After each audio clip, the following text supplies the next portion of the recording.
The TransAmerica Trail is one of the greatest off-pavement adventures in North America. Spanning over 5,000 miles from North Carolina to the Pacific Ocean. The TAT is a patchwork of dirt roads, gravel tracks, Forest Service routes, and backcountry byways designed to take you across the U.S. almost entirely off pavement. Created by Sam Carrero in the 1980s, the trail was never about speed. It's about discovery, small towns, wild landscapes, and the road less traveled. Tucked along the edge of the Pacific, Port Orford, Oregon, is the oldest town on the coast and the westernmost city in the continental U.S. Port Orford sits between wild headlands and two stunning state parks offering dramatic cliffs, quiet beaches, and unforgettable sunsets. The Oregon coast stretches over 360 miles, and every inch of it is public land, thanks to the Beach Bill of 1967. Here, sea stacks rise from the waves, whales pass just offshore, and coastal trails wind through the old-growth forests and misty bluffs. Hey everyone, today we are at the western terminus of the TransAmerica Trail. Over 4,000 miles goes across the continental U.S., all dirt and two-lane highways. Welcome to Oregon. It's a bit of a surreal experience to finally be at Battle Rock, the western terminus. It is a gorgeous day here on the Oregon coast, which we got lucky. This place can get socked in pretty heavy with the fog. So we will be starting out on the trail here. I think we're going to do about maybe 100 miles today. We'll see. Got kind of a late start because I had to come out here and do a bunch of filming. But yeah, we'll see where the journey takes us. It's really going to get really hot here pretty soon once we get inland a little ways. But it's really nice here. It's probably about 65 degrees, which doesn't get any better, 65 and sunny. So.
Look at that, we just hit gravel. Finally. We're about 13 miles in. We're finally on gravel. So it looks like we're going to climb some elevation here. According to the GPS, looks like quite a bit. So find a good spot here to maybe air down the tires and drop her into 4 low. Just kind of creep our way up. It's kind of a cool environment. It's got lots of kind of a coastal rainforest. We are kind of technically out of the temperate zone. It's more in northern Oregon and Washington, but nonetheless, it's still pretty cool.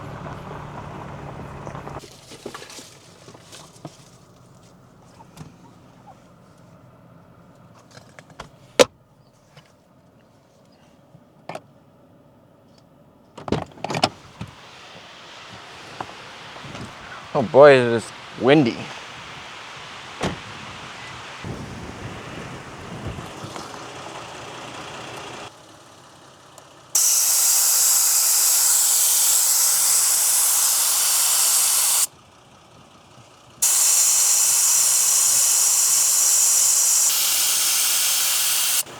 think we're going to go down to about 15 psi. See how that rides.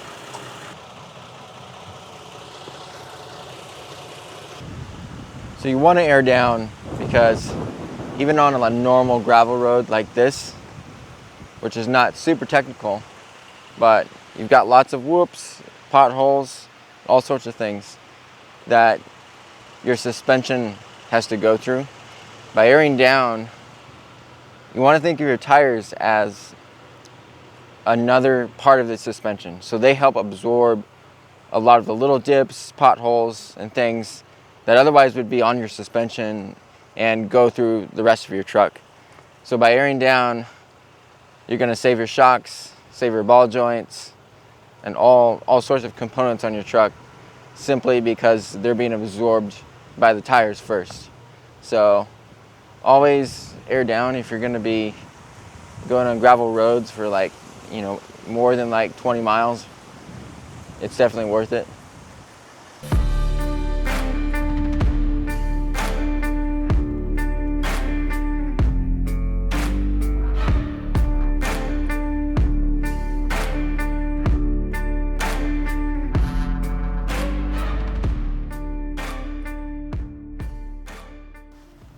So I wanted to give you an update on the trail. Starting to get a little more rutted out as we're going along, but this is still in the realm of a stock 4x4.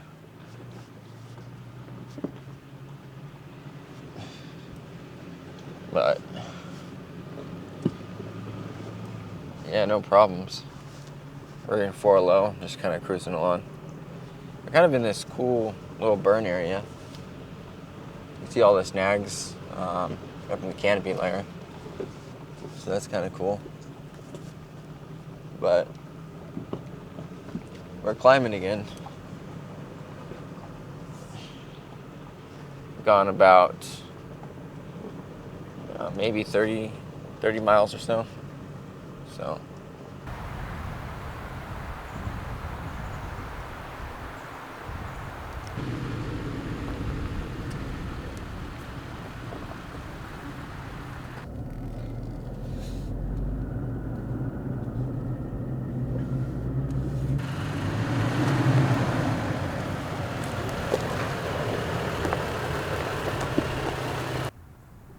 it's about 4 o'clock and I'm pretty beat for the day.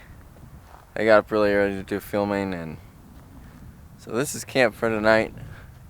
It's not a special spot, it's just a spot that I found off the main trans. We did about close to 60 miles today, so it's a pretty good day, especially since I had to do a bunch of filming early in the morning and so that stuff. So I'm gonna probably take a little nap and I'll catch you back when I'm making dinner or something. Cool.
So it's just after 6 o'clock. Just finished dinner and just kind of relaxing for a little bit. But it was a good day. We got some good miles covered. We need to cover more for sure. And definitely getting a little behind, but that's alright. We took our time out on the beach, filming and doing that stuff. But I wanted to address something. As you know, normally I'm traveling with my dog Buck, and I made a difficult decision. On this trip, I decided that it was best not to bring him. And the reason I did that is because of his age, his health issues, and the fact that I had a really good home for him with my parents. My mom is actually retired, and so he gets to run around in the backyard all day long, and they have another dog, so he's quite at home. And to be honest, it was the right decision, even though it was a difficult one. He will be much happier at home. He can chill out in the AC, and he doesn't handle the heat well. And looking at the timeline of this, going back east, it just would not be comfortable for him, and the constant travel and the toll that it would take on his health. And so that's the decision I made, and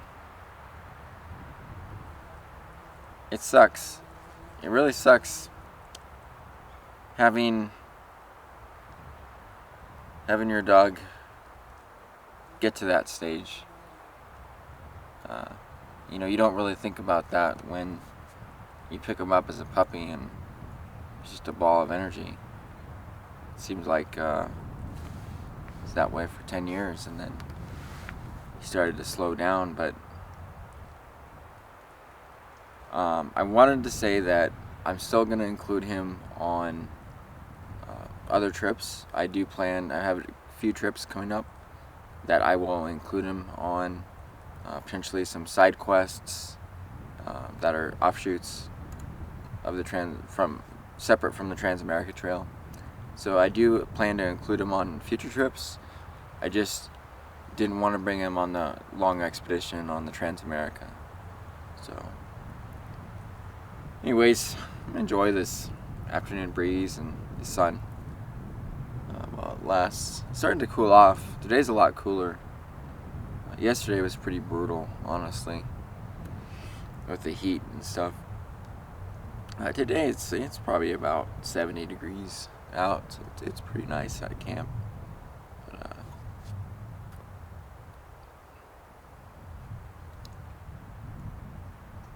although my dog Buck is unable to join me on this particular venture, he is still with me in spirit. I'm sure you can understand how important it is to put our pets' health and comfort first. Good boy. Buck will always be first with me. But don't worry, he'll be back. Big boy.